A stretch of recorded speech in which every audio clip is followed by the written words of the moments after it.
Good evening, ladies and gentlemen. Tonight, we're going to hold a public hearing on the FY22 operating budget and proposed amendments to the FY21 to 26 capital improvements program. The council and our committees will conduct work sessions on the budget over the next 3.5 weeks, beginning Monday, April 12th. Full council work sessions will begin in May. The committee schedule is available on the council's website. Ms. Mass, could you please introduce the speakers for this public hearing? Absolutely. Good evening, everyone. But before we start, I would like to remind our speakers that each one of you will have 2 minutes to deliver your testimony. I will let you know when your time is up. For those who would like to give your testimony in Spanish, we have interpretation services. Mrs. Diane Lavoy will be assisting us tonight. Para las personas que deseen dar su testimonio en español, tenemos disponible para ustedes el servicio de interpretación simultánea por parte de la señora Diane Lavoy. Solo deben de dejarnos saber antes de iniciar su testimonio. Cada uno tendrá un total de 2 minutos para dar su mensaje. Yo les dejaré saber cuando su tiempo haya terminado. We're going to start with this public hearing with our first speaker, and it is Ashanti Martinez. Mr. Martinez, you may begin your video, unmute yourself, and begin your testimony. You have 2 minutes. Thank you so much, Ms. Mass. Good evening, Council President and members of the County Council. I'm Ashanti Martinez on behalf of CASA, and I'm here to register testimony on the proposed FY22 county budget. At CASA, our mission is to create a more just society by building power and improving the quality of life in working class and immigrant communities. CASA is the region's largest community organization serving the immigrant community with a growing membership of over 100,000, over 20,000 of whom live across Montgomery County. And over the last year, CASA has been working in partnership with community groups, nonprofit organizations, student groups, teachers, and parents to develop strategies around how we reimagine public safety, public transportation, housing, and how we as a county make improvements to the quality of life for working class communities. CASA would first like to thank the county executive and his administration for the expansion in spending on the Working Families Income Supplement Program. This expansion provides that all I-10 holders in Montgomery County will receive the Earned Income Tax Credit. For the last year, we have watched undocumented and mixed status families be intentionally excluded from receiving federal aid. Many of these families have been the essential workers at the front lines of our economy, yet have been at the last of the line receiving any help. We ask that the council approve this expansion and ensure that we give these families much needed assistance.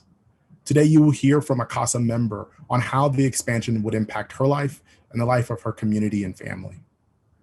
Finally, as the county begins to decide how it will spend the additional federal stimulus dollars, CASA strongly asks that we are continued to be considered a community partner and service provider, because together, throughout this global crisis, we have worked in coordination and provided countless immigrant and working class families with assistance. Additional resources would mean that for us, we could have additional capacity and additional impact. Thank you guys so much. Thank you for your testimony. Our next speaker is Leslie McDonald. Good evening, everyone. I'm Leslie McDonald, Executive Director of Nonprofit Montgomery, and I want to thank you for the opportunity to testify on behalf of our 190 member nonprofit organizations who serve the residents of Montgomery County. Nonprofit Montgomery strengthens this nonprofit sector through leadership and capacity building programs, advocates for nonprofits and the people they serve, and addresses community challenges through Montgomery moving forward. The last year has shown that Montgomery County's strategic investment in a robust nonprofit sector has been essential for weathering the pandemic. Nonprofits are also essential to the recovery. This year, nonprofits have proven to be essential partners to county government. So you're unmuted. Right. Oh, damn, am I muted?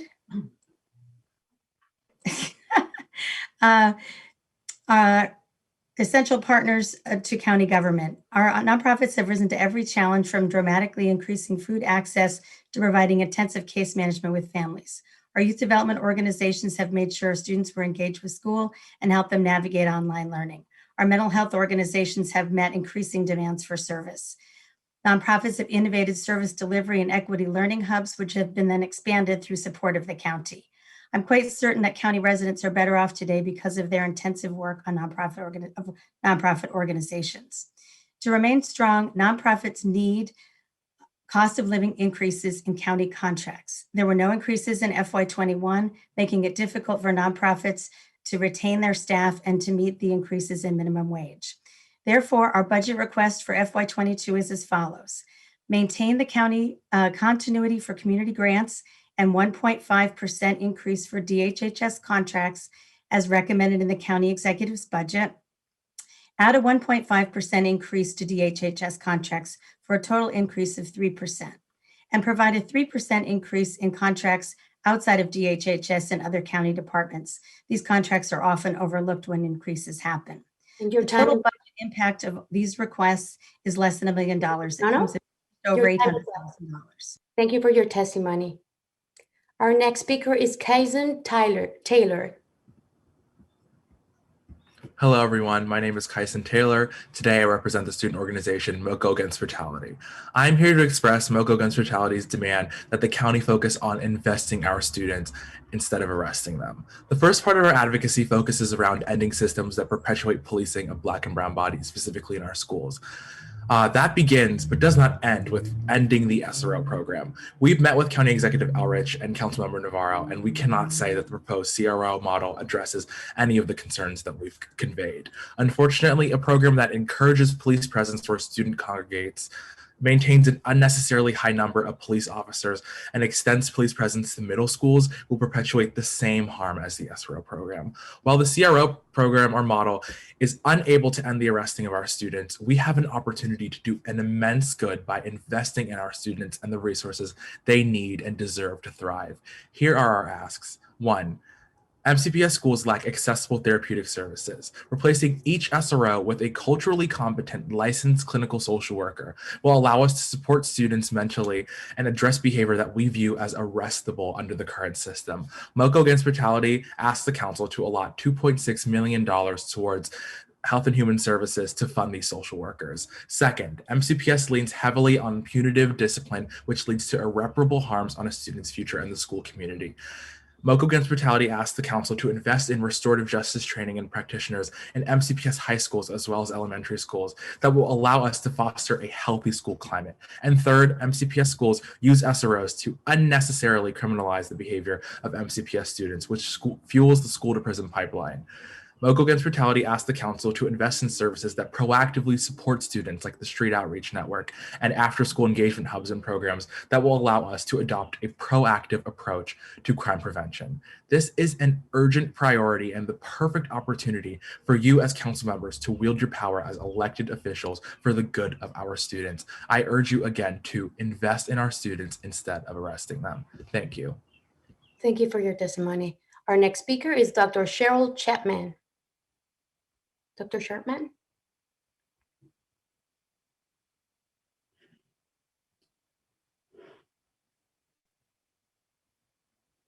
Thank you. Good evening.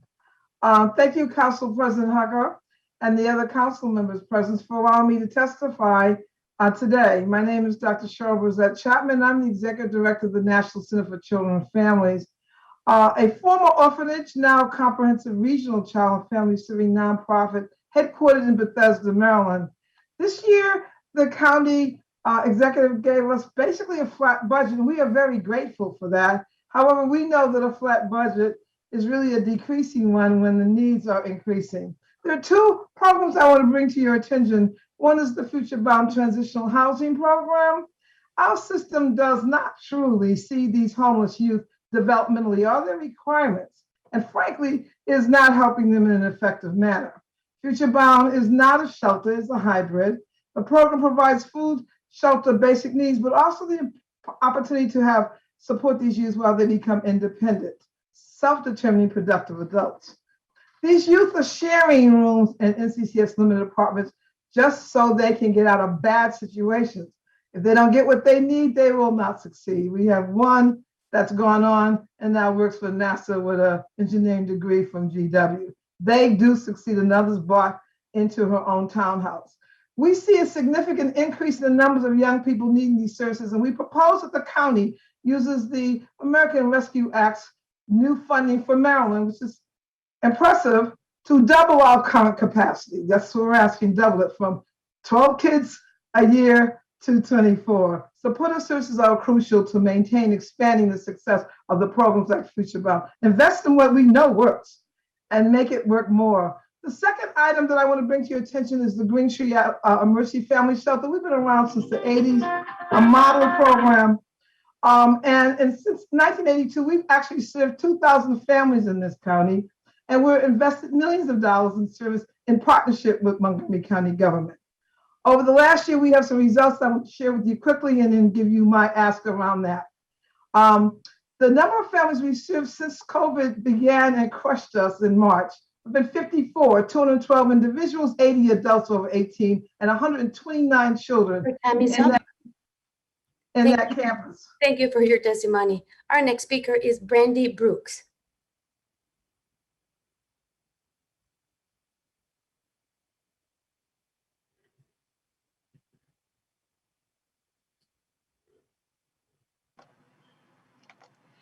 Good evening, Council President Hucker, Vice President Albernaz, and members of the County Council.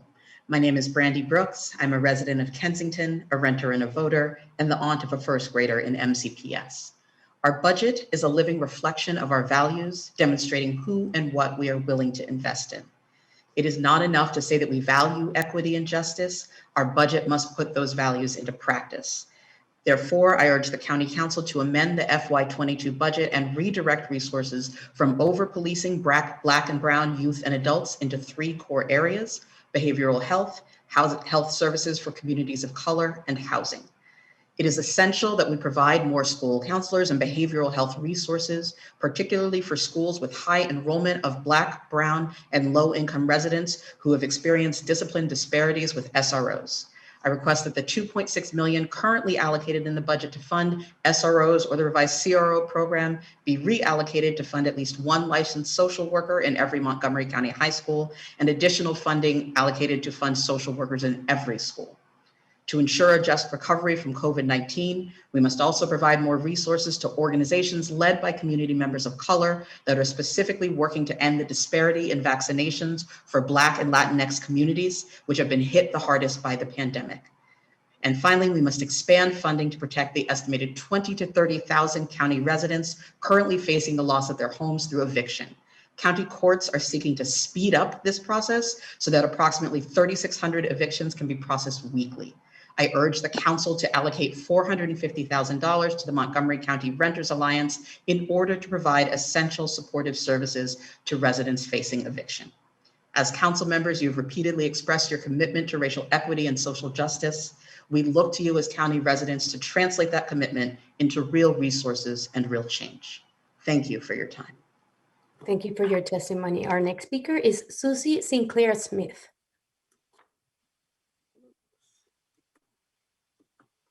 Thank you, President Hucker and council members, for the opportunity to testify tonight on behalf of the Montgomery County Coalition for the Homeless. MCCH is the largest nonprofit exclusively dedicated to addressing homelessness in the county, serving over 1,700 men, women, and children each year. And with this experience, we offer these recommendations to the budget. One is to adjust county core homeless service shelter contracts for FY22 to enable us to pay our frontline workers, all of whom are African American and Latinx, equitably at the same $15 hourly wage required of other employers in the county. Our contract now for the shelter funds our salaries below $15 an hour. Does not anticipate that we need to bring these salaries up to minimum wage until 2023. And so we really hope that you will help us equitably pay our staff. The other is to maintain the government's recommended 1.5 increase for DHS contracts and add an additional 1.5%. This will ensure that we can equitably support our diverse workforce, 81% who are Black and Brown, who executes our mission day in and day out. You've heard from Leslie that there were no increases. We had a $30,000 deficit in our recruitment costs to bring on new staff to expand our services. We need this additional 1.5%. And finally, we urge for the FY21 CP capital improvement budget for the new shelter location to require that there be private expertise brought in to make sure that the pitfalls that happen at Progress Place do not happen with the new men's shelter, and that it is designed adequately. Thank you for your incredible support this far of our missions and services. Thank you very much. Our next speaker is Michael Rubin. Members of the Montgomery County Council and fellow residents, good evening. My name is Michael Rubin, a resident of Tacoma Park. When I listen to our residents, I hear of the need for greater income by many of our most disadvantaged community members. COVID has only made it worse. Although we successfully deployed some emergency cash assistance during the pandemic, it was not enough to do very much other than provide a month or two of support, let alone tackling what amount to systemic inequities. My fear is that our economy will change due to this pandemic, and many lower wage jobs may never return in food service, hospitality, cleaning, and transportation. Thus, COVID forces us to confront the need for greater investment in community economic development with an emphasis on workforce development targeted to those currently unemployed or seriously underemployed, as well as entrepreneurship for low-income community members. Now, trying to figure out how our county supports these efforts is a bit challenging to find in the FY22 budget.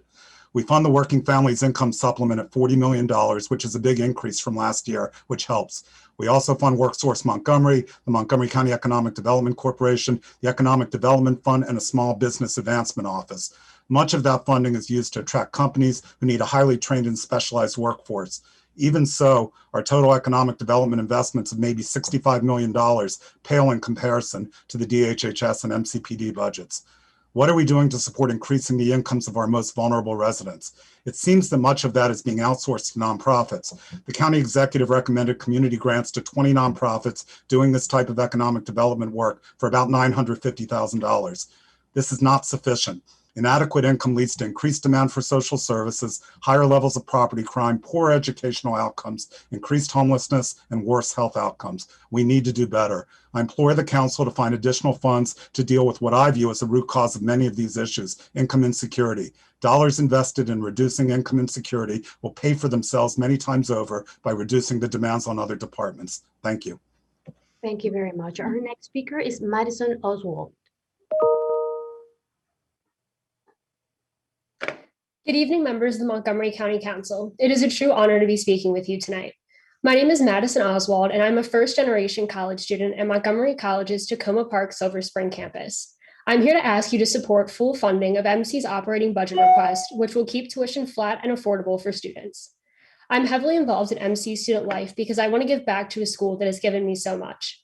I'm the vice president of the Student Senate and involved in many other clubs and boards. In the fall of 2020, I began my college education at MC and will graduate in May of 2021 with a 4.0 GPA after completing my degree in only 9 months. My plan is to transfer to Georgetown University to earn a bachelor's degree, then a law degree, and a PhD in government. One day I hope to work as a human rights attorney and ultimately a United States Senator. I was raised by a single teenage mother. When I was 14, she married my stepfather and we quickly discovered his drug addiction. My mother and I suffered under abuse and we lost everything. When my stepfather passed away during my senior year of high school, he left us with $200,000 of debt. When it was time for me to go to college, we could not get approved for loans or much federal financial aid. Fortunately, with scholarships, I was able to enroll at MC.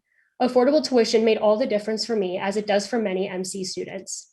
And affordable tuition remains critical, especially today. The pandemic has had a drastic effect on the financial security of our students. Some students have lost their jobs and struggle to pay their bills or purchase the bare necessities, all while parenting their children and trying to get to virtual classes. Many are suffering mental health issues due to the struggles of online learning, social isolation, and in some cases, an unsafe home environment. Today, I speak to you as a representative and advocate for MC students. Money should not define one's ability to receive an education. I urge you to please support MC's operating budget request for students like me, students born to be the cycle breakers, students suffering in light of the current conditions, and students who haven't had the opportunities others have had. We too deserve access to an affordable education. Thank you for your continued support of Montgomery College. This college quickly became my home, and if tuition remains affordable, it may become the home to many more students. Thank you very much. Our next speaker is Allison Gillespie.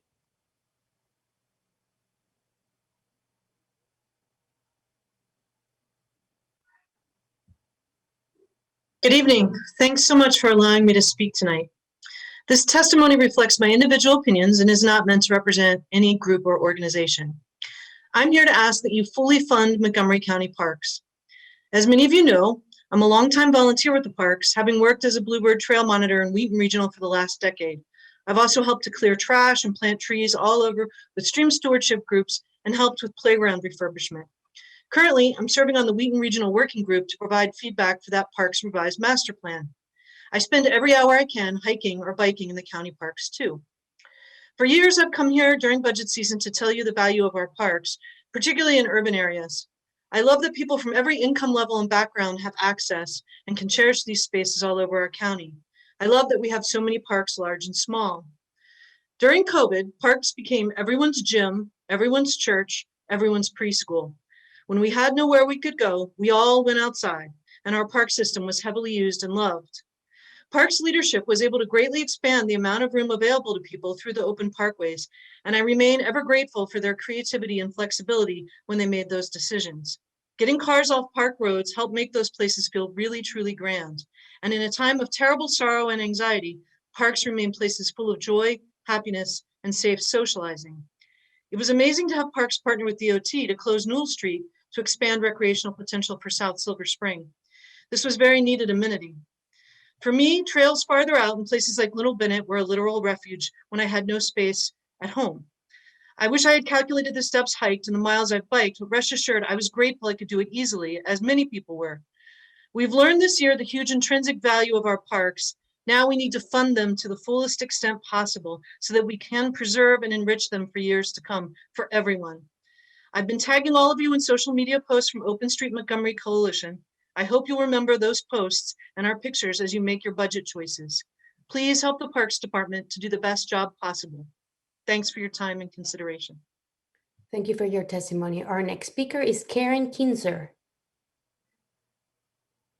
Hello, my name is Karen Kinser. Thank you for the opportunity to offer testimony on behalf of the Countywide Recreation and Parks Advisory Board. As we begin this recovery, return to normalcy is only possible if there are safe places for people to go and safe things for them to do. As we look at equity and social justice as priorities, county services through recreation and parks represent a critical alternative for those adversely impacted by the pandemic. We wish to highlight several concerns with the budget as proposed. Sorry, I don't know where my video went. Regarding recreation, we're concerned that the budget for seasonal and temporary staff has been reduced. In reality, these staff make up the bulk of the working hours at our recreation centers. Without adequate funding for staff, recreation centers might have to reduce hours or not reopen, even as health metrics improve. Failure to reopen these centers or open them limited times will result in uneven access to programs and services at a time when the pandemic has raised tons of concerns about equity and access. We request staff support for staffing that permits all centers to open fully. Another concern in the budget is the delay in funding for after-school programming. Without after-school programming, many kids will be on their own. Some families will be further strained as they attempt to identify affordable childcare. They may even have to delay a return to the workplace. We need to help fund the aftercare that recreation offers. During the pandemic, our park system has been an amazing lifeline for so many. Parks have provided free, safely distanced place for people to participate in outdoor activities. More people than ever have been using the parks, and we think that that interest will continue, requiring even more funds for maintenance of trails and other park facilities. We believe there will be an unprecedented demand for services as the county begins to reopen. We must be prepared to meet the needs of our residents. As we look at this again through an equity lens, it's important that we provide both recreation and the parks departments with funds needed for maintenance of service and infrastructure that will benefit residents of all ages and income across the county equitably. Thank you. Thank you very much. Our next speaker is Cathy Stocker.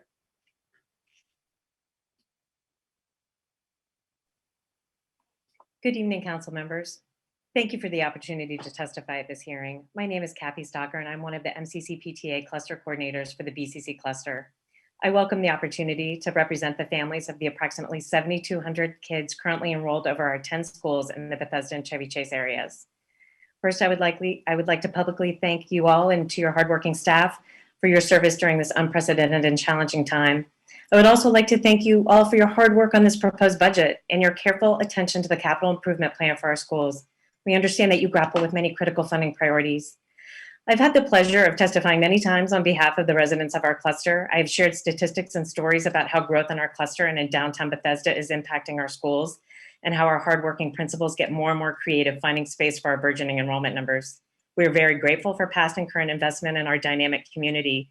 We were especially grateful that even despite an earlier and discouraging delay, it looked like Bethesda Elementary was finally going to get its long anticipated addition. Now, in the midst of this pandemic and resulting economic downturn, we understand that difficult choices had to be made, and we understand the reasoning employed to remove Bethesda Elementary's long anticipated addition from the CIP and spend significantly less money to add a few classrooms at nearby Westbrook Elementary School. We know that we cannot ask for reinstatement of the addition at Bethesda Elementary. We are realistic about the difficult fiscal terrain. We are asking, though, that the MCPS budget request remain fully funded and that no further reductions be made to the CIP. We are not asking for more than you can do or for you to turn back the clock. Just please fully fund that MCPS budget request so that we do not lose the much less expensive option to add space at Westbrook and mitigate at least some of the overcrowding in our cluster. Thank you all for your service and for your consideration during this challenging time. Thank you very much. Our next speaker is Nanette Hobson. Hi, I'm Nanette Hobson, CEO of Montgomery Community Media. First, thank you for your leadership during these difficult times. Montgomery Community Media is also working hard to keep residents informed with accurate, up-to-date information during this crucial time. We've been reporting on the many important issues that have dominated our lives over the past year. With our Montgomery County point of view, MCM stories on all things COVID, the 2020 elections and racial reckoning, our current economic challenges, and our schools and businesses reopening have proven to be a valuable resource for residents to find out what's happening in their communities. Our tireless staff has been working remotely to produce content for all of our platforms, including our website, mymcmedia.org, social media, and of course, cable channels 19, 21, and HD 995. Local information can be the most valuable to our daily lives, yet it can be the hardest to obtain. Our audiences have grown exponentially over the past year. Our website visits grew 236% to 1.9 million, and our social media audiences also grew over 100% over 2019. MCM's hyperlocal news and programming is produced in English and Spanish, and we share community content that is produced in multiple languages. We produce many virtual programs and events that connected nonprofits, health officials, economic influencers with the local residents who needed them. Multimedia content is key for today's communication. The public must have access to the knowledge, tools, facilities to create the content that reflects their lives. MCM helps to level the playing field for all county residents, and we've continued to do so virtually with media classes and events. Soon we'll be holding virtual summer camps for kids. Equitable access for our diverse community is critical. Information and programming for our communities is critical, and these platforms connect us all with the vital information our communities need. We just ask for your continued support in providing these essential skills and tools. Thank you and good evening. Thank you very much. Our next speaker is Mitchelltropin. Good evening, council members. My name is Mitchelltropin. I'm Executive Vice President of SEIU Local 500, and I am the co-director of the Montgomery College Part-Time Faculty Union. I urge this council to fully support Montgomery College's proposed budget. Your continuing support of MC is even more critical in light of the pandemic. When preparing my testimony for tonight, I remembered meeting several years ago a Hasidic rabbi at a mitzvah wagon, a bookmobile converted to educate people about Hasidic Judaism. The rabbi told me that when he prayed, he had little prayer boxes, mezuzahs, called mezuzahs, on his forehead, his heart, and on his arm. What I learned from that meeting, that's one thing to commit heart and mind to needed action, but you haven't done your job unless you actually commit to doing something. Well, day in, day out, Montgomery College commits heart, mind, and actions to supporting students, faculty, and staff. And let me give you one great example of what I mean. When the pandemic hit Maryland a year ago, it became clear that all 14 community colleges would be holding classes online. Now, those colleges wanted faculty to teach well in an online environment. However, the commitment to action varied widely. Some colleges gave no training at all, even though some faculty had never taught online. Others told their faculty to watch videos. Well, yet others gave 2-week training sessions. None of those colleges matched what MC did.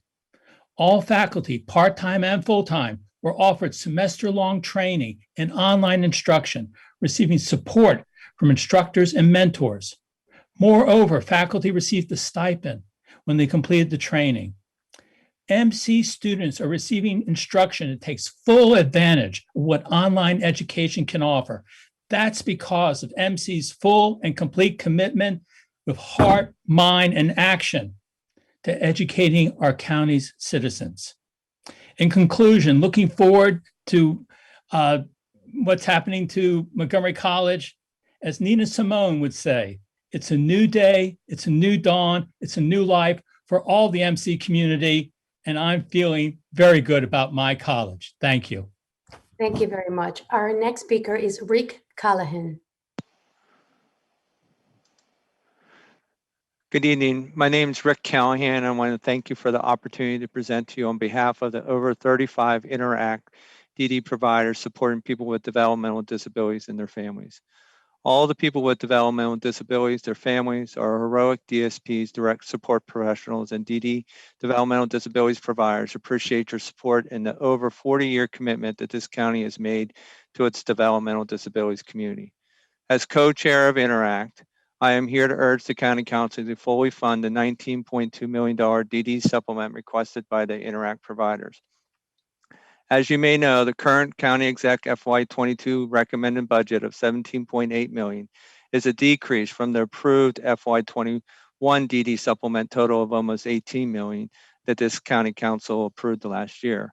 We appreciate being included in the County Exec's recommended budget, but the budget does not include the following components: $371,000 in special appropriations approved by this County Council for the new providers supporting people with developmental disabilities in FY21, $200,000 for 5 new providers in FY22 supporting people with developmental disabilities in the county, and $726,000 to support transitioning youth and increase capacity to support new people seeking our services. People with developmental disabilities and their families are supported because of this critical partnership between the county and the developmental disabilities providers. Some of the outcomes associated with the use of these funds are collaboration with the Montgomery County Public School to transition Maryland's largest group of transitioning youth into adult services. People with developmental disabilities receiving quality residential employment and other individualized support services. Paying our direct support staff a professional wage. Successfully operating in an environment where the cost of doing business is higher than other Maryland counties. And obviously this year, collaboration and partnerships to mitigate and minimize the community spread of COVID-19, collaboration and partnership with Primary Care Coalition to address the ever-changing training of staff and navigating a complicated set of federal, state, and local guidance, transitioning our services to a virtual world of supports and services. Thank you very much. Our next speaker is Pia Morrison. Dear members of the council, thank you, Council President Hucker and all members of the County Council for speaking with us today. On behalf of the members of SEIU Local 500, I would also like to thank each of you for your extraordinary work during this ongoing pandemic. As you know, SEIU Local 500 represents more than 20,000 members, more than 9,000 of whom are employed as supporting services professionals at MCPS. Our members at MCPS are bus drivers, security guards, food service professionals, and paraeducators. They work in offices, media and technology, and building services. We are an association of educators, nonprofit workers, and caregivers. We are all invested in the strength and vitality of our local public schools, both professionally and personally. I come before you today on behalf of all of our members to enthusiastically endorse the proposed budget set forth by the superintendent and the county executive, and to respectfully ask the council council to fully fund it. Our amazing members at MCPS have never worked harder, both on the front lines and behind the scenes, as they have during this pandemic. They have transitioned to teaching remotely, distributed literally millions of meals to children in need, delivered Chromebooks, and provided the technical and logistical support to make virtual learning possible. Working successfully with teachers, our paraeducator members help make distance learning successful. Our members at MCPS, regardless of their profession or title, have gone above and beyond for the children and families of Montgomery County. This budget recognizes their efforts and accounts for their needs. I would also like to say one additional thing before closing. As we know, additional federal relief is expected to come into the county. I would ask that when it comes time to decide how relief funds are dispersed, that the council include unions, the voices of working people, in the decision-making process. Once again, I thank you all for your time and your hard work throughout this ordeal, and reaffirm the support of our members for this budget. Thank you so much. Thank you very much. Our next speaker is Jennifer Martin.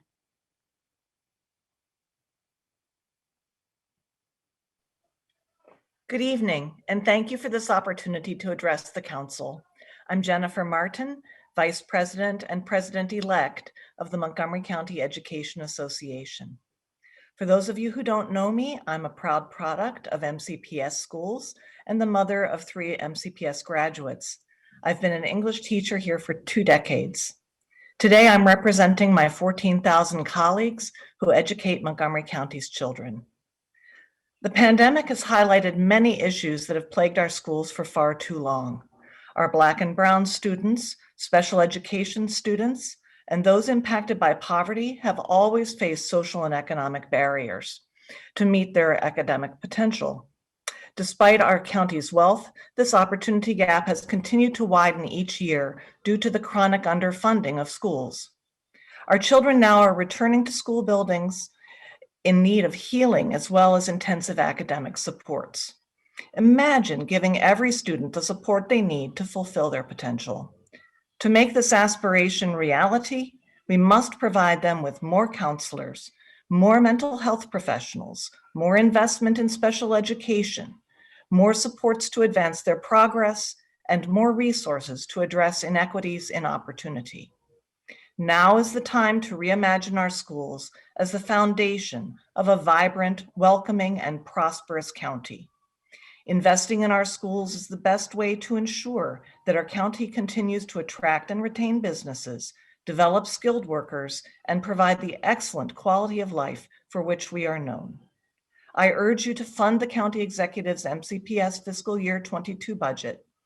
We have an opportunity not only to recover, but also to make a transformational change in the lives of the children of Montgomery County, and thereby secure a brighter future for us all. Thank you. Thank you very much. Our next speaker is Dr. Christine Handy.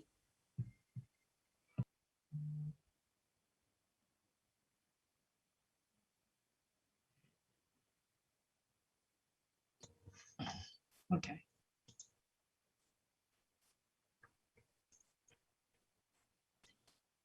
Good evening, Mr. Hucker, Mr. Albornoz, and members of the County Council. I am Christine Handy, President of the Montgomery County Association of Administrators and Principals, MCAP, and Montgomery County Business and Operations Administrators, MCBOA. Our organization represents over 760 educational leaders who serve in administrative and supervisory positions in schools and in central services. Leading through a pandemic has been challenging. The COVID-19 pandemic has had a major impact on our students, our families, our communities, our staff, and our leaders. It has transformed the way we work, communicate, meet, navigate our community, and how we lead. Our school leaders and staff have been remarkable in lifting a virtual and now dual education platform that includes virtual and in-person instruction. Yet we know as we look ahead, we face mountains that we must prepare to climb. We must be prepared to support our schools, students, families, our employees as we rise above this pandemic and its impact. Our recovery efforts will require us to partner and work together for the good of Montgomery County. I am confident that we will come out of this stronger than ever before. We will transcend all obstacles, and our schools, our students, and our communities will thrive once more. We are Montgomery County, you know. McCapp and McBoa support MCPS Board of Education's operating budget and are appreciative that the County Council has subsequently presented an operating budget that funds 100% of the Board of Education's and superintendent's requests. We all believe that the children of Montgomery County deserve the highest quality education possible, delivered by highly trained and skilled adults and led by highly effective leaders. Our employees are our most valuable asset. Thus, we must continue to fund education in Montgomery County, Maryland in a manner that upholds our beliefs and fundamental values. As we continue to invest in the resources, people, strategies, and partnerships that we need, we invest in our children, our community, and the future of Montgomery County. Thank you for your continuous support and commitment to education and our schools. Thank you. Thank you very much. Our next speaker is Rory Peterson.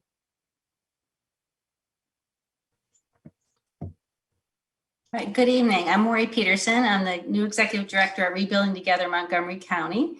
And as many of you know, Rebuilding Together Montgomery County's mission is to provide free critical home repairs and accessibility modifications to the county's most vulnerable homeowners, including seniors, veterans, people with disabilities, and struggling families with children. This year, we're celebrating our 30th anniversary, and to date, we've served 2,500 low-income homeowners and galvanized 50,000 community volunteers in our neighbor helping neighbor approach. And I know from studying your legislative and budget history that this council is comprised of some very strong and aggressive leaders in advancing affordable housing. And in particular, I just want to thank you for your long-term financial support of Rebuilding Together Montgomery County. As many of you know, our organization is the local premier nonprofit 100% devoted to preserving existing affordable housing. We do not construct new housing, but instead help the average, rarely recognized low-income homeowner who's in desperate need of critical repairs to allow them to remain safe and healthy at home and to stay in the community. And during that pandemic, it's never been more important. But the pandemic has hit our organization hard, and while the need for our services has never been greater, our costs have risen dramatically because we haven't been able to tap into our cadre of fabulous volunteers and instead have had to pay contractors to help us complete the work. But we are very grateful for the support provided by the county, which has allowed us to stay on track. We've helped 119 homeowners so far this fiscal year, and we're on track to meet our goals for 178 vulnerable homeowners. But to address the backlog of vulnerable homeowners in desperate need and that are waiting for our services, we respectfully request that you consider an additional $50,000 over and above what is already in the budget to help us address these critical home repairs needs in the county. Rebuilding Together Montgomery County is proud to be part of the county's affordable housing team, and we thank you in advance for your consideration of our additional budget request. Thank you very much. Thank you very much. Our next speaker is Christy Daphnis.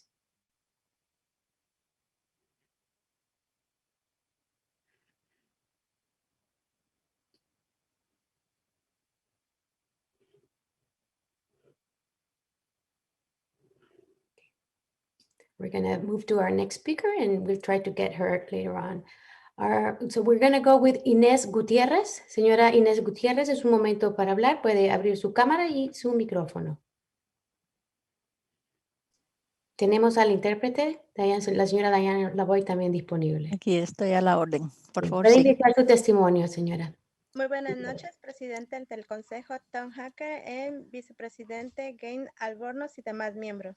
Good evening, President of the Council, Tom Hucker, and Vice President Gabe Albornoz, and other members of the Council. Es para mí un honor estar frente a ustedes y agradezco la oportunidad que se me ha brindado. It's an honor for me to be in front of you, and I thank you for the opportunity that has been given to me. Mi nombre es Ines Gutierrez, soy residente de Wheaton y madre de familia de un joven estudiante de 17 años. My name is Ines Gutierrez. I'm a resident of Wheaton, and I'm a mother of a young 17-year-old student, a young student of 17 years old. Con necesidades especiales de Wheaton High School. He has special needs, and he's a student at Wheaton High School. Quisiera pedirles que aumentaran más los fondos para esta área de la educación. I'd like to ask you to increase funding for this area of education. porque es muy difícil para nosotros como padres y que cuando ya termina la escuela no existan otros programas que le ayuden a obtener una carrera técnica para continuar en su vida de adultos. I'd like to ask you to increase funding in this area. It's very difficult for us as parents when school ends and there are no other programs to help the students obtain a technical line of work with which to continue their life as adults. Sé que existen programas de ayudas para este tipo de estudiantes, pero quisiera que existieran aún más debido a que hay muchos niños y jóvenes con necesidades especiales. I know that there's some programs that help this kind of student, but I wish there were more because there's many children and young people with special conditions. Que pueden desarrollar otras habilidades en otras áreas del aprendizaje. And they can develop other skills in other fields of learning. Gracias por su tiempo. Thank you for your time. Muchas gracias, señora Gutiérrez. Our next speaker is Aura Flores.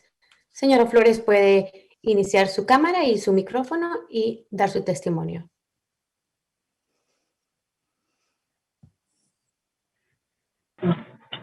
Muy buenas noches, presidente del Consejo, Tom Hooker, y vicepresidente Gabriela Albornoz y demás miembros. Good evening, President Tom Hooker, Council President Tom Hooker, and Vice President Gabriel Albornoz, and other members of the council. Es para mí un honor estar frente a ustedes y agradezco la oportunidad que se me ha brindado. Mi nombre es Aura Flores. It's an honor for me to be with you, and I thank you for the opportunity that's been given to me. My name is Aura Flores. Soy madre de familia, de hijos jóvenes y adolescentes residente del área de Gatesburg. I'm a mother of young children and teens, and I live in the area of Gaithersburg.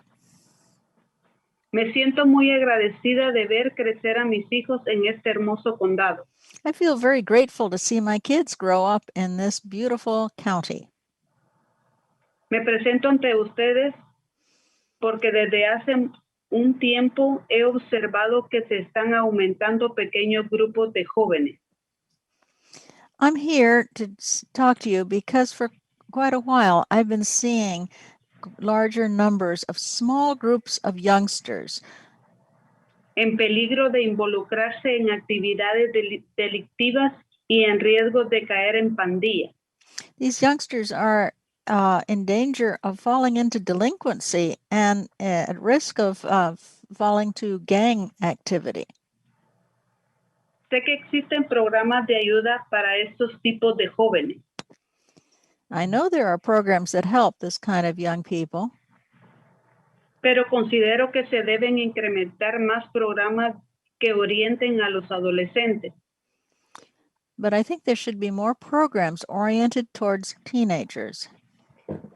Desde las escuelas medias y programas de consejería y terapia para jóvenes. From middle school and programs, youth therapy programs, and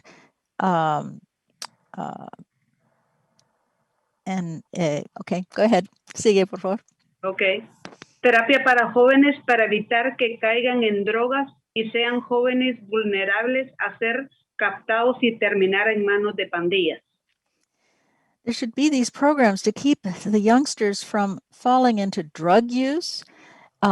As young people, they're vulnerable to get caught up and end in the hands of gangs. Gracias nuevamente por todos los esfuerzos que se están haciendo para ayudar a nuestros jóvenes y adolescentes.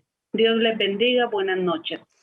Thank you again for all the efforts that are being made to help our young people and teenagers. Again, God bless you and good evening.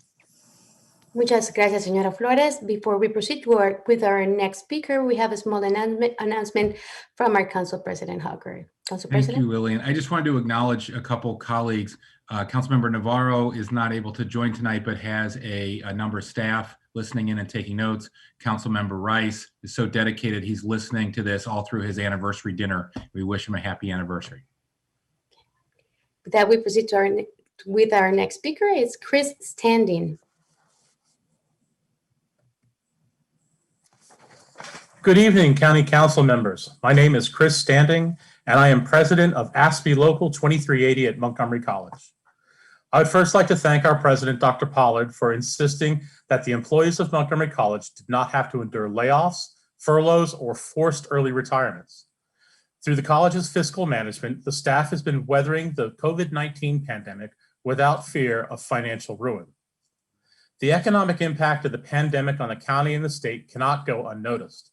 We negotiated in good faith and agreed with the board and the administration not to have a general wage increase for FY22. The other two unions, AAUP and SEIU, negotiated similar agreements with the college.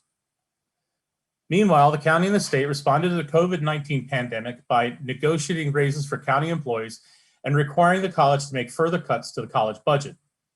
Are the employees of Montgomery College the sacrificial lambs so others in the county can benefit? The staff of the Montgomery College have responded by tightening our belts, paying more for insurance, and straining to provide services to one of the most diverse community college student populations in the country. We are asked to do more with less, unable to replace staff who have left or retired.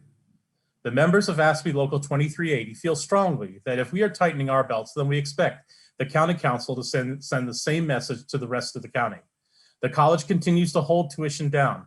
However, the cost should not be on the backs of college employees.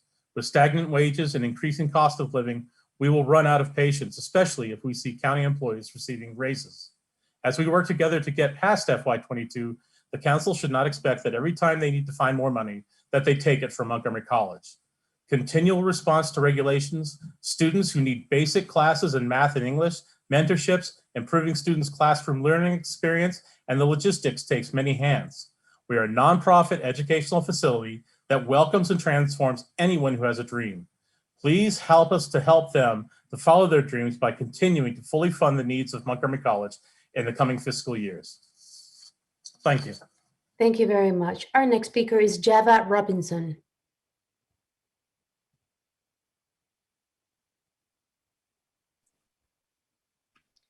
Good evening, County Council members. Thank you for allowing me to testify today.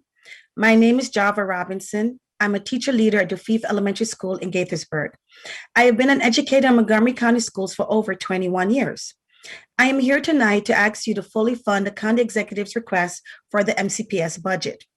In the past year, we all have seen firsthand what educators have been expressing to leadership for years. We need wraparound services. We are woefully understaffed on counselors and psychologists district-wide, but especially at the elementary level. This budget provides an opportunity to begin to acknowledge and address these needs. It does not get us nearly where we need to be, but it starts us on the road to prioritizing our students' mental health before their test scores. As a veteran teacher, I have seen how our schools have needed to do more with less every year as our student population grew. Per pupil spending is down from 10 years ago as the needs of our students have only increased. Our Black, Brown, and poor students don't have time for us to debate this issue any longer. We have students who have not logged on since last March. We have students who have families devastated by the effects of COVID-19.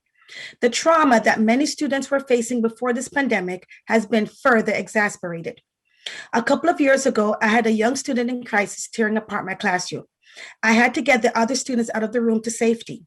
The reading specialist and staff development teacher helped prevent the student from being harmed as he was melting down.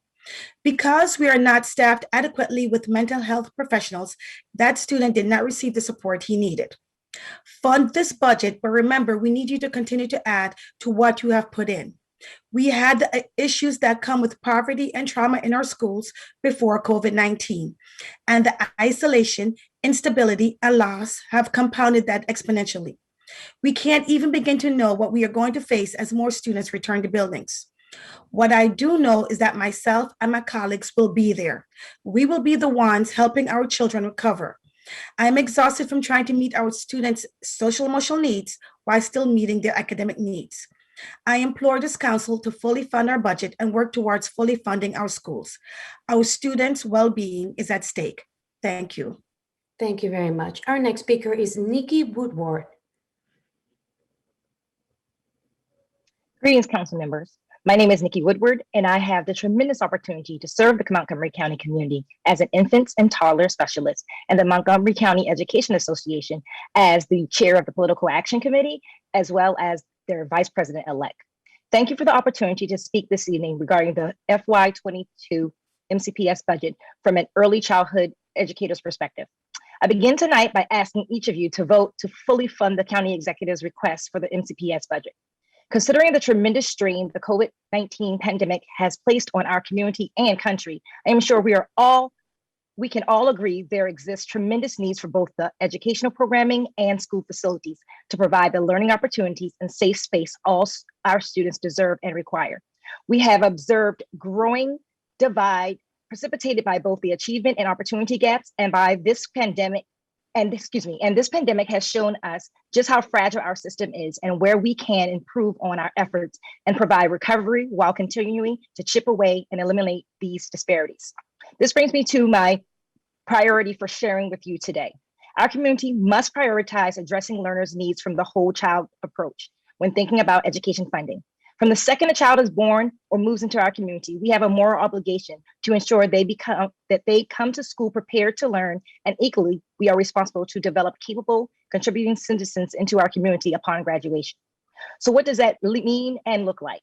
We must not limit our responsibility to supplying students with traditional school supplies, new tools such as Chromebooks, but this should include food, mental health supports, and the ability to address the array of developmental issues that may arise as barriers to their education. I have served in my role in the Montgomery County Infants and Toddlers Program for well over 15 years and have worked with various families from different socioeconomic backgrounds. The one thing each of these families has in common is their desire to provide their child the best start in life available to them. My responsibility as an educator is to see that I am fulfilling my students' educational potential and identifying possible barriers to their future success in our schools, but also ensure parents are valued as stakeholders and knowledgeable of our system. As elected members of Montgomery County Council, it is your responsibility to ensure that the programs exist that will meet our students' needs. And this starts with providing the funding at levels that will meet these needs in the years to come. This year, due to the COVID-19 pandemic, we have an influx of federal money. Thank you so much for your time. Thank you for your testimony. Our next speaker is Nahla Wortham. Good evening, and thank you for this opportunity. My name is Najla Wortham, and I am the president of the Rock Creek Foundation. The Rock Creek Foundation provides developmental disability support services as well as behavioral health support services to some of the county's most vulnerable residents. At the Rock Creek Foundation, we believe that having a disability and or mental illness should not prevent anyone from having the opportunity to participate in everyday life. Residential rehabilitation services promotes an individual's ability to engage and participate in appropriate community activities of their choice in a supportive environment while enabling the individual to develop the daily living skills needed for independent functioning. The Rock Creek Foundation relies heavily on state and county funds to assure the provision of our services.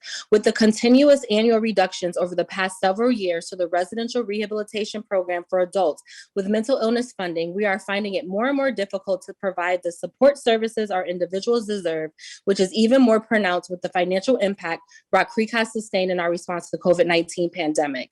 From the onset of the pandemic to now, our CF has incurred the loss of critical revenue from residential and community-based operations with the addition of considerable expenses related to the pandemic.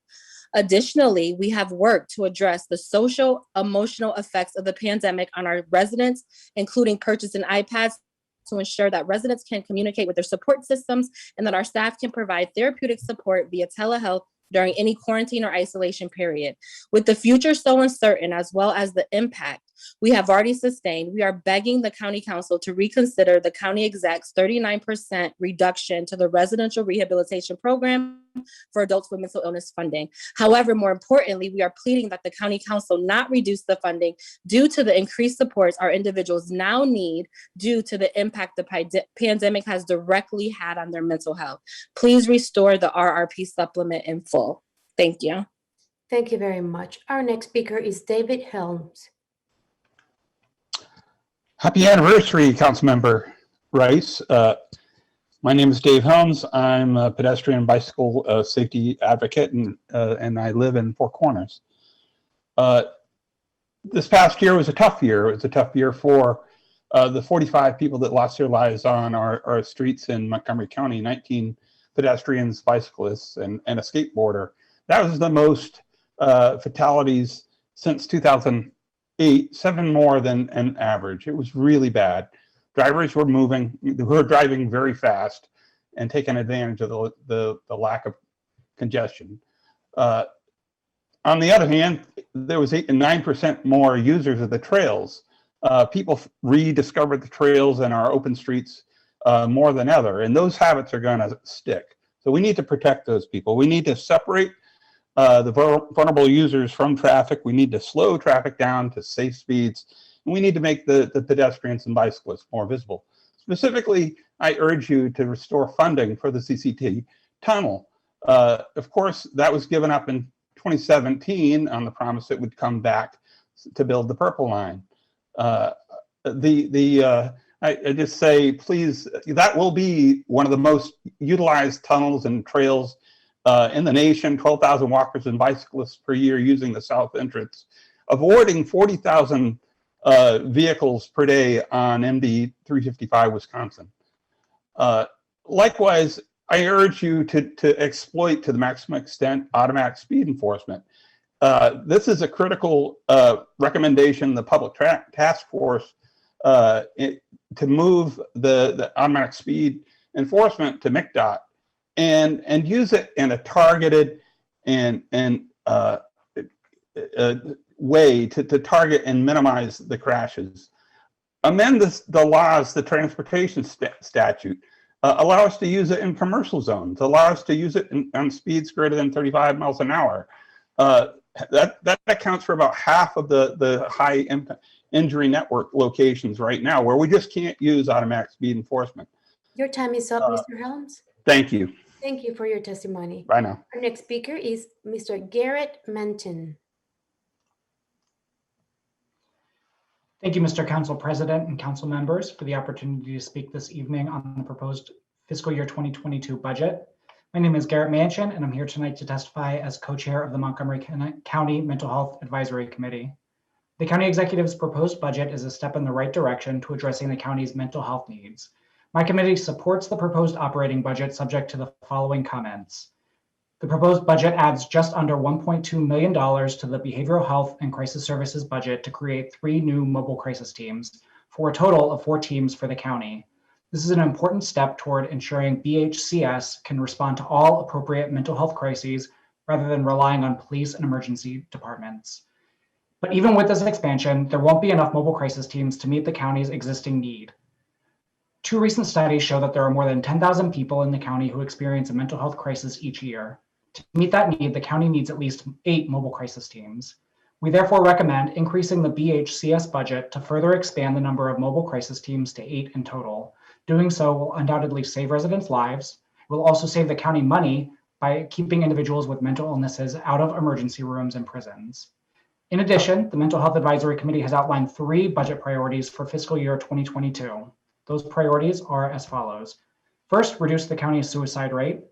Second, improve the county's crisis response system. And third, include a mental health component to the county's emergency planning and its plans to address climate change.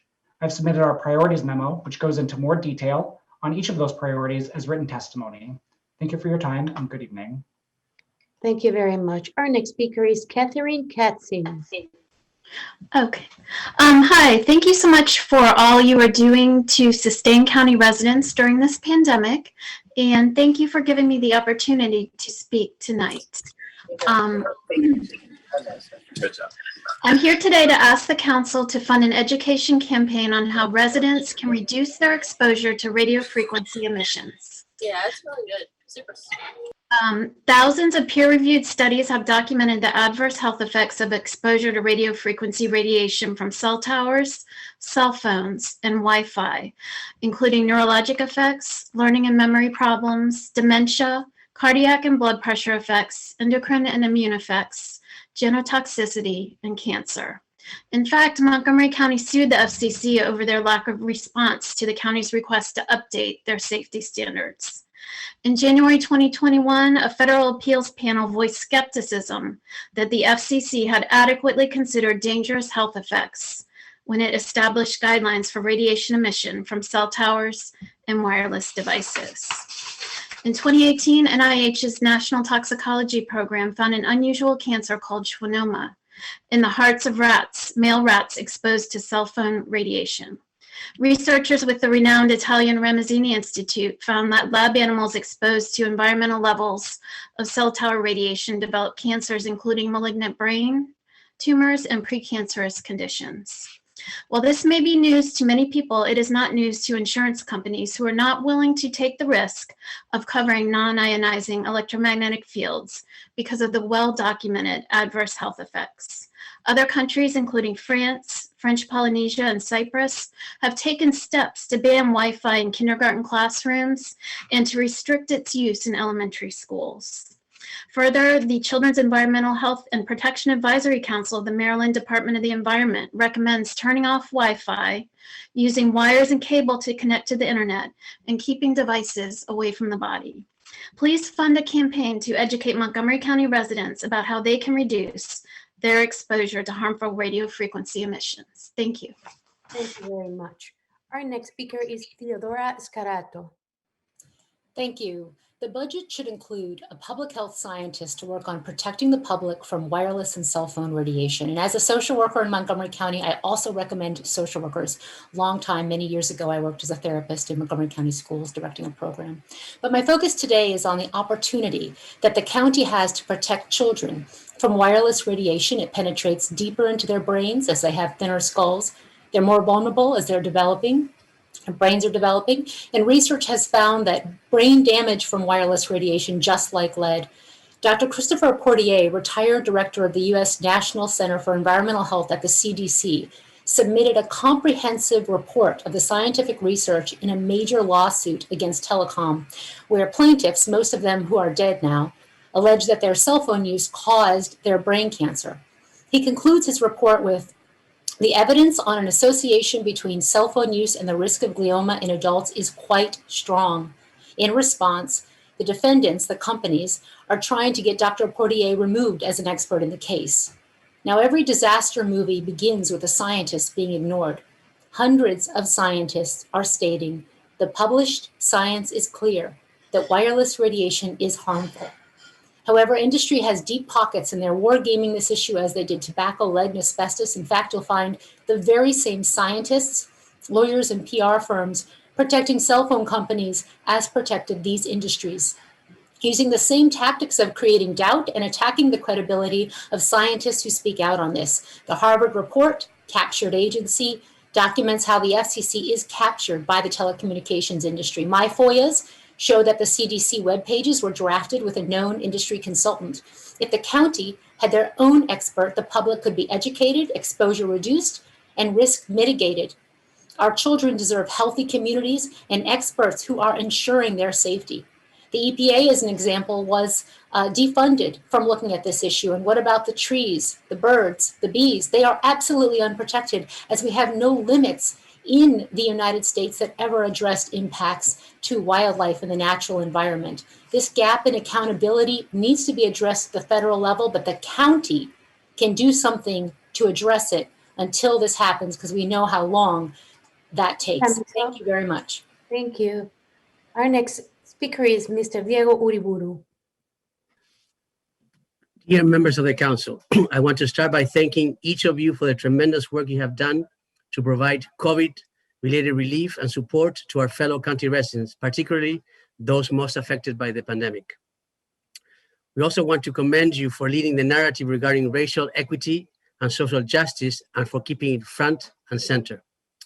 Specifically regarding education, we want to urge you to please continue to push for equity regarding the distribution of resources, both money and people. We also want to urge you to please continue to push for accountability, particularly on behalf of Black, Brown, and poor.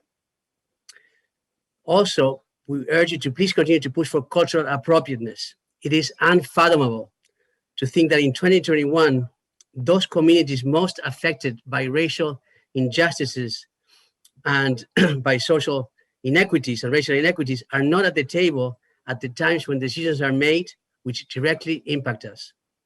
MCPS and county departments work very hard to provide very good services, but when many of those efforts do not reach the intended targets, what good are they for? The work you have done in partnership with HHS and with minority initiatives is an example of what can be achieved when communities of color and government worked together.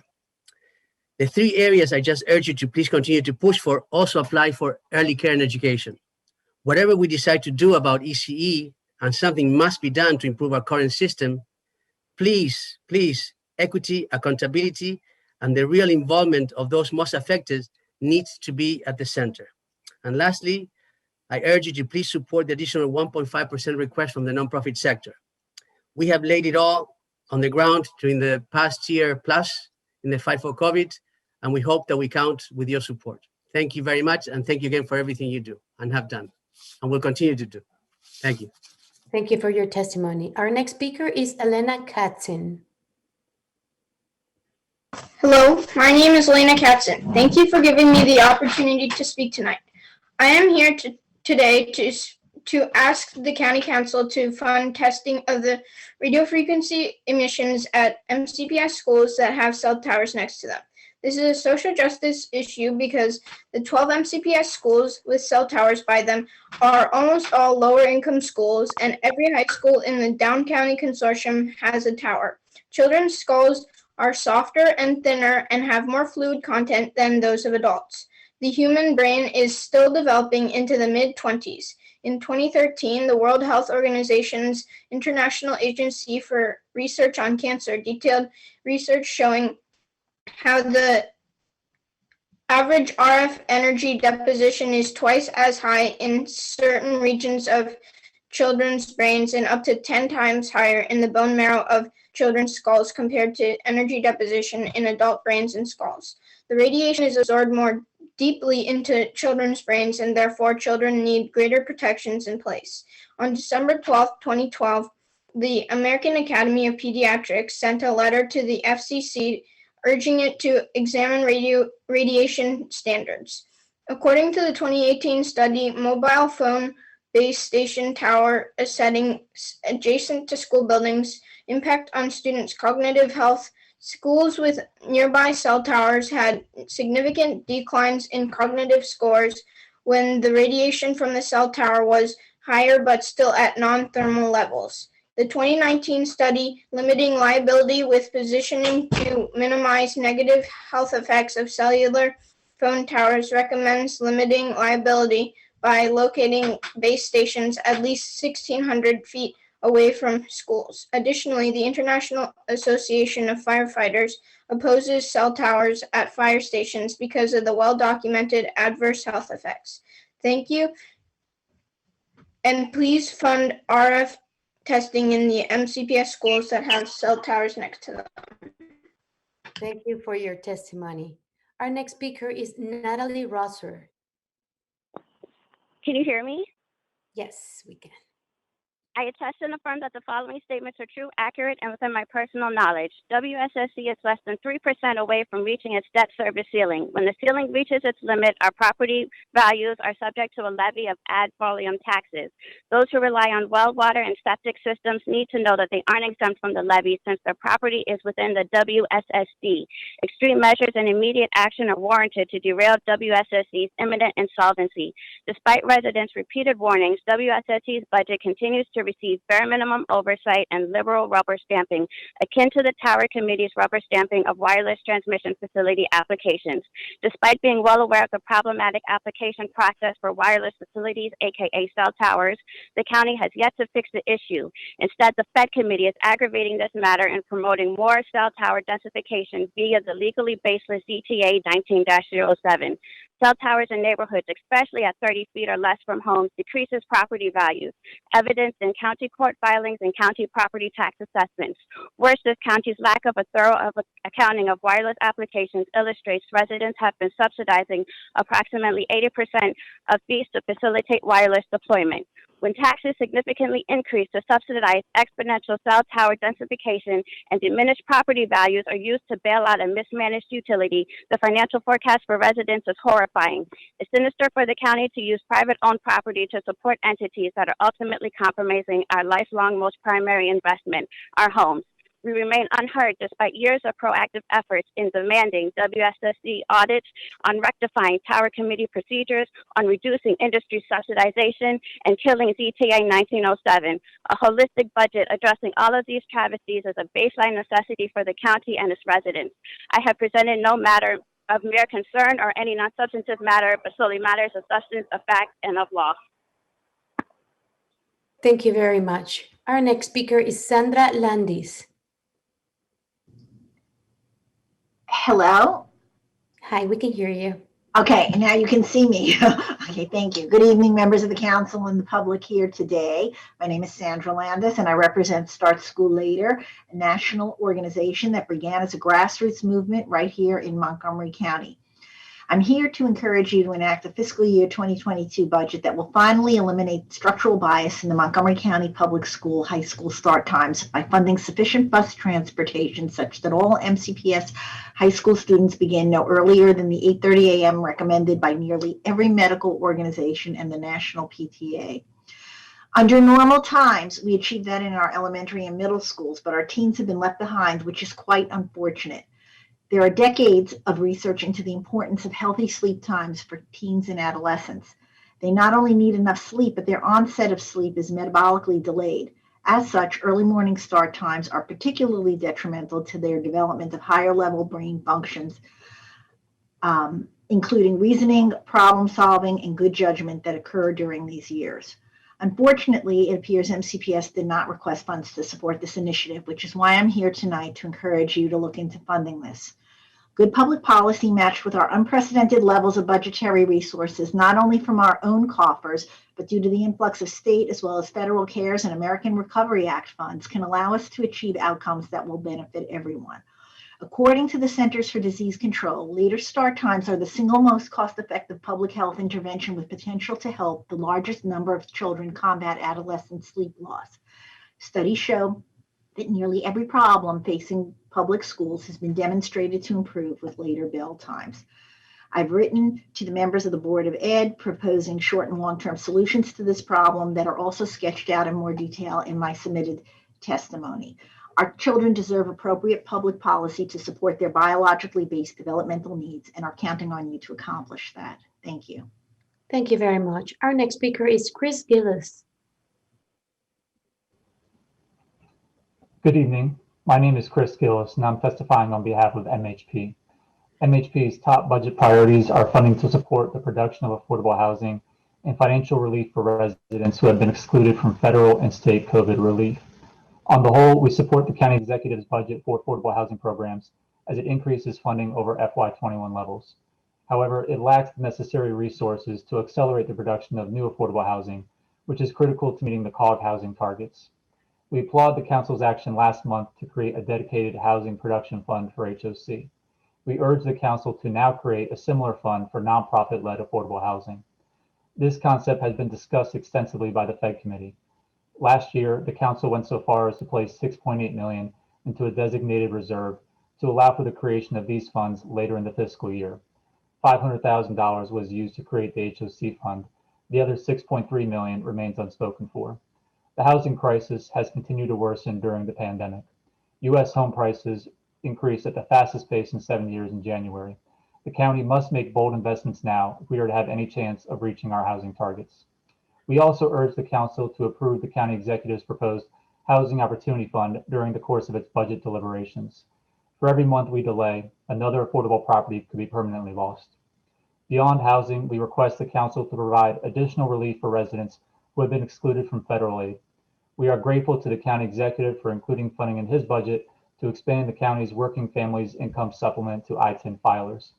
MHP has been covering tax preparation and filing fees for our residents to encourage more households to file their taxes and obtain these credits. Extending the WFIS to I-10 filers will keep thousands of families afloat in the coming months. Lastly, we recommend that the Council provide funding to resume the Emergency Assistance Relief Program which provided direct financial assistance to residents during the early days of the pandemic. Since that time, the federal government has issued 2 additional stimulus checks and extended unemployment benefits, which excluded thousands of county residents. We strongly encourage the council to identify funding to resume the program and provide another round of payments to households in need. Thank you. Thank you very much. Our next speaker is Robert Nelson. Good evening. I'm Robert Nelson, resident of Goshen and former chair of the Up County Citizens Advisory Board. With the interest rates at record lows and the probability that there'll be infrastructure funding available from the Biden administration, let's complete capital improvement projects that have been promised for years and even decades. I commend the emphasis on public safety, repairing failing and functionally obsolete bridges. The 50-year-old Brink Road Bridge replacement is one of those identified, but is not scheduled for replacement until 2026. During a study in 1999-2001, Goshen Road had 102 reported accidents. Rate of collisions was twice the statewide average, and pedestrian-related accidents were 5 times the statewide average. 20 years later, Goshen Road still has no shoulders, no sidewalks, and no bike lanes, and the Goshen Road CIP has no funding. We've been waiting for decades for a permanent 6th district police station, and the current completion date has been pushed off until 2025. The current facility is in rented space and lacks several features of a modern police station, including reinforced interview rooms and a dedicated sally port. I do not support the Dorsey Mill Road Bridge or Maryland Route 355 BRT. BRT for the Up County will not be as beneficial nor as efficient as completing the Mid-County Highway on the master plan route and utilizing conventional bus transportation on the high-speed highway. Speed limit on the Mid-County Highway would be 55 miles per hour, while the BRT slows to 30 miles per hour in certain areas. The Up County Citizens Advisory Board has recommended restoration of the Mid-County Highway, M83, to the FY 21 to 26 CIP. A racial equity and social justice evaluation of minority communities such as Stewarttown or Town would probably show that there is a major negative community impact due to not having sidewalks on Goshen Road and major traffic intrusion and congestion for not completing the master plan 5.6 mile gap in the Mid-County Highway. Build M83 now on the master plan route. Thank you. Thank you very much. Our next speaker is David Klein.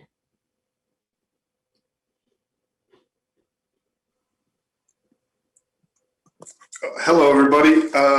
Looks like okay, now I can start my video. Okay.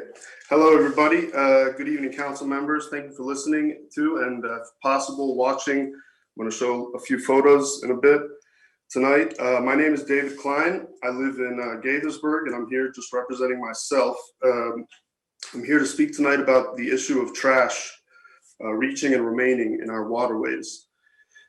I'm requesting you to consider hiring more staff to regularly monitor and clean our waterways.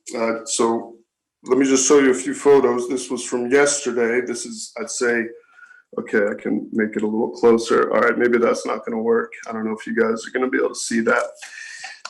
Anyway, I can just talk through it. I've recently been getting in touch with various local officials to make them aware of trouble spots I've noticed, and I'm learning more about how they can respond to such issues when notified. The encouragement of more volunteers seems to be the default solution. The amount of trash that remains in or near our waterways ought to be addressed by the local government in a much more proactive and direct manner.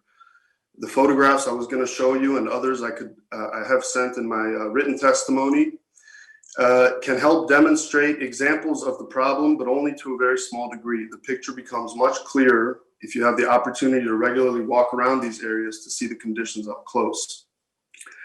Please consider more actively managing this environmental challenge, perhaps by allocating a portion of the funds raised from the 5-cent bag tax to hire additional staff. In lieu of showing you the photos, I'll describe a little bit. I'll try to show them. If you can see them, great. If not, so this was taken from yesterday at here in Gaithersburg. Let me get it rotated. Doesn't want to, but basically, the point is what I'm trying to show is how the trash will accumulate, especially with the storm flows, and it will remain in areas untouched for months, maybe years. And really the only people going to these areas perhaps are volunteers, but this isn't some rare sight. All over the county, you have spots like this where you'll have trash piling up, and then eventually it's collecting inside the river and it stays there. And sometimes it's very large pieces, like a shopping cart. Okay, thank you very much. Thank you for your testimony. Our next speaker is Jennifer Ventura. Oh my God. Hi. Oh my goodness. I'm sorry, I'm having technical difficulties. Okay. Hi, my name is, good evening, council members. My name is Jennifer Ventura. I am a CASA member and I am a senior at Blake High School in Montgomery County. I would like to say thank you to the county executive for the expansion in the spending on the Working Families Income Supplement Program. I asked the council to approve the amount proposed. I am a U.S. citizen and my mom has been paying taxes for the last 20 years with an ITIN number. My mom is a single mother and she cleans houses for a living. During the current pandemic, my mom's job was unstable. My mom has had savings, but we were not ready for this crisis. We do not have the proper support and we are struggling. I feel like many people are going through the same situation. As a senior, I should be worried about college and my future. I shouldn't be worried if my mom can pay rent or if I have a place to live. Housing is a basic human right, and knowing that a landlord can take that away is crazy. This is a stressful situation, and we shouldn't be forgotten during this pandemic. Families have so many expenses, from car insurance, rent, food, and extra expenses. Undocumented immigrants should be counted. We are all humans, and we all deserve basic human rights. We have to remember that we are all going through this pandemic together. I am grateful for the support that the council members have given us during this pandemic, and I hope that you are able to approve the amount proposed. Thank you. Thank you very much. Our next speaker is Sheldon Fishman.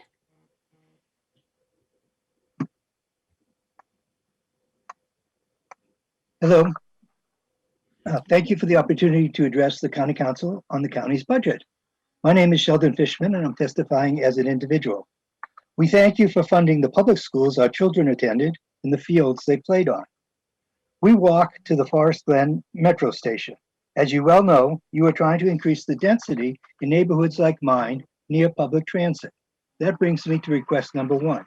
Please increase the FY22 operating budget for the Parks Department so they can sustain and grow the green areas, especially in areas where you are increasing the density.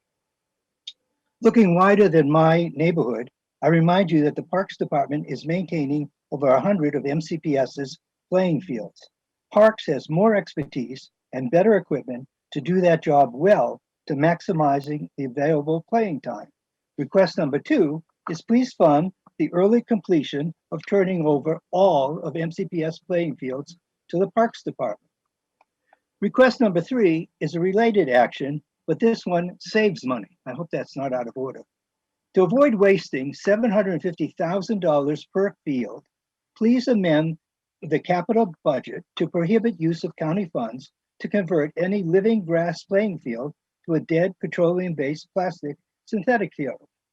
While this is a budget hearing, funding converting a grass field to a synturf in schools like Northwood High School and Kennedy High School is not just a bad budget decision.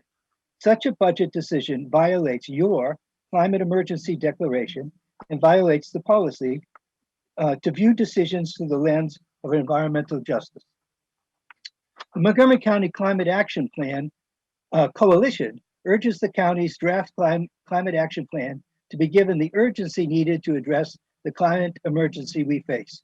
Request number 4 is to allocate operating budget dollars that will fund the county to execute an implementation plan we hope to be announced on Earth Day, and to fund efforts for more community input, including the BIPOC communities.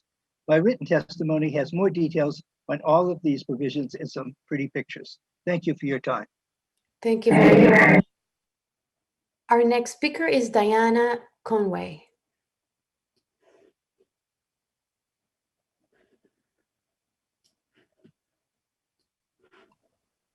Good evening, council members, Council President Hucker. I'm Diana Conway, President of the Montgomery County Women's Democratic Club. Thank you for the opportunity to comment on the 2022 budget.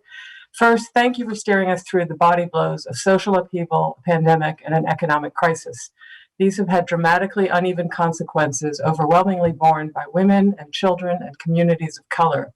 The council should meet or exceed the county executive's budget for vulnerable communities and families, namely supporting the Working Families Income Supplement, financial assistance to low-income working families, including those with taxpayer ID numbers, affordable housing programs for rapid rehousing, rental assistance, and the consolidated service hubs. We especially support the funds for victims of domestic violence who are disproportionately women and children. We join the MCC-PTA in calling for the removal of SROs and raising student support services instead, and reviewing the standards, the roles, and the division of labor among public safety, mental health services, and crisis response teams, and ensuring global collaboration among these agencies, including with the Office of Racial Equity and Social Justice. We support enhanced funding for early child care and education and full funding for MCPS in Montgomery College, with special attention to ESOL students, given the predictable learning loss and the predicted influx of unaccompanied minors. We thank you for your support of the Office of Agriculture to keep this a vital part of our economic sector, and for standing with the Ag Reserve to hold all non-ag uses and all utilities to the same standard. We also urge support for the Parks Department, which has performed unquantifiable mental health services for the county. And with our reserves below 10%, we need you to balance out the impact tax cut with the promised change in recordation. We've already lost apparently over 10 million from the offset in delay. Finally, hold fast to the two lenses, the climate emergency and the racial and social equity. These touch everything from drinking water to broadband to decent, affordable housing. And thank you, each of you and your staff, for getting us through these 14 mind-blowing months and being accessible to WDC and to our larger community. Thank you. Thank you very much. Our next speaker is Molly Hoke.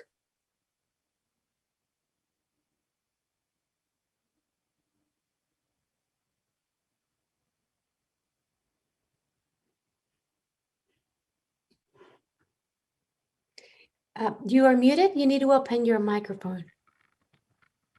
Thank you for letting me talk about creating a good ordinance for cell towers.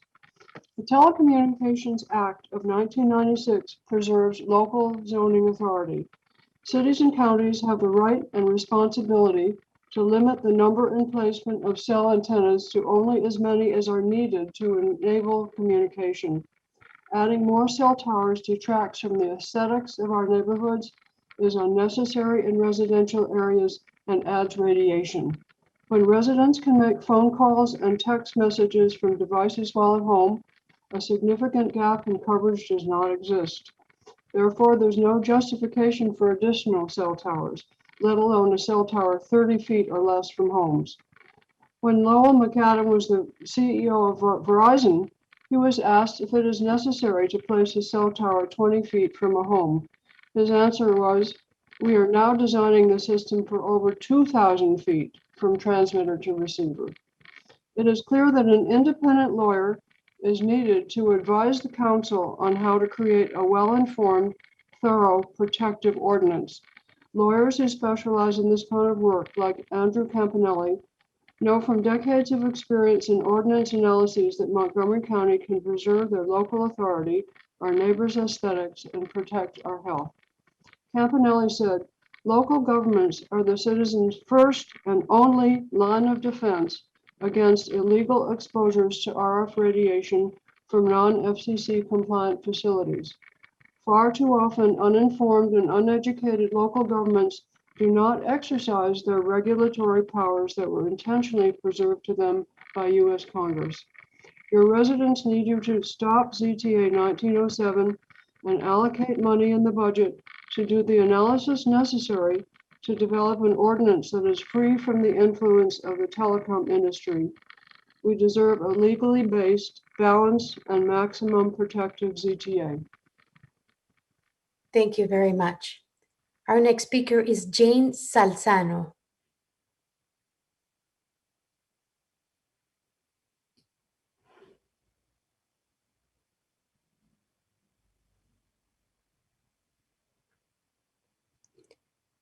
Okay, we're going to move to our next speaker, Elizabeth Barnes.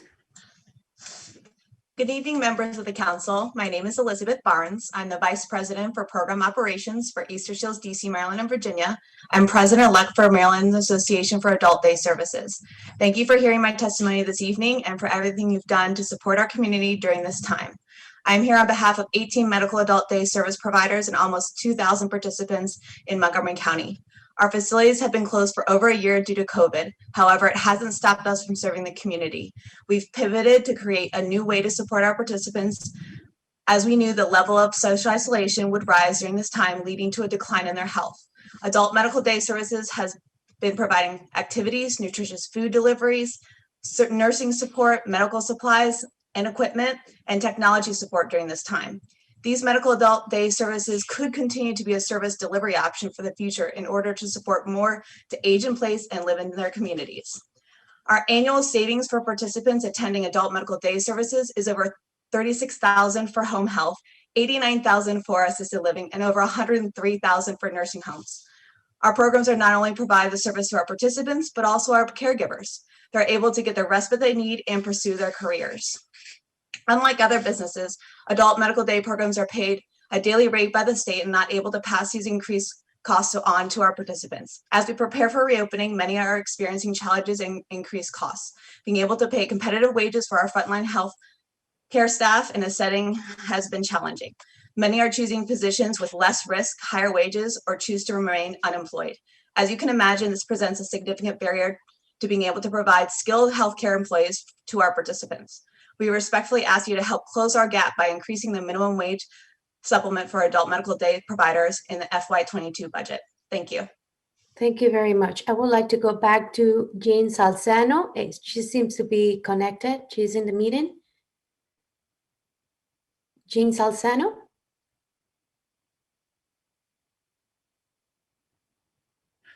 Okay, so we're going to go to our last speaker, Afshin Abedi.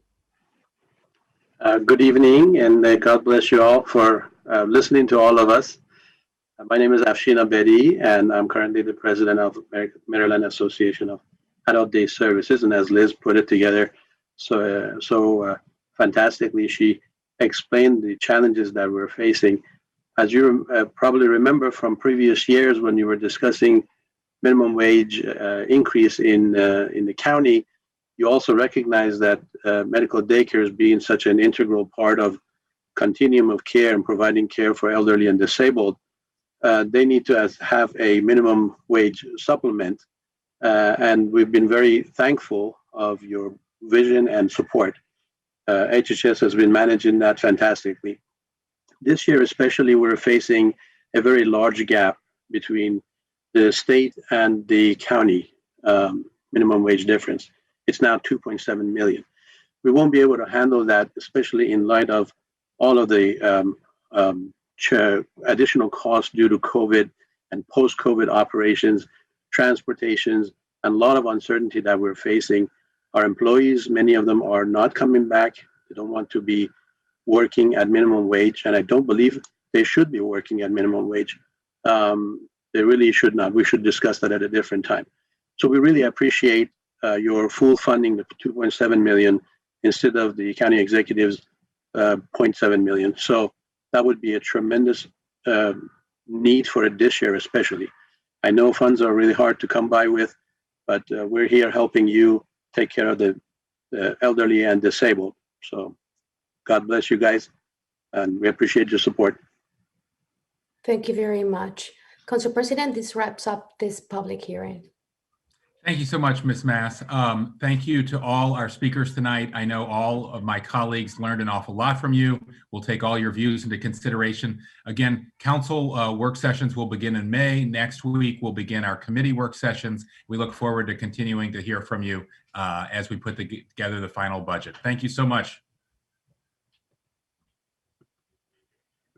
Thank you.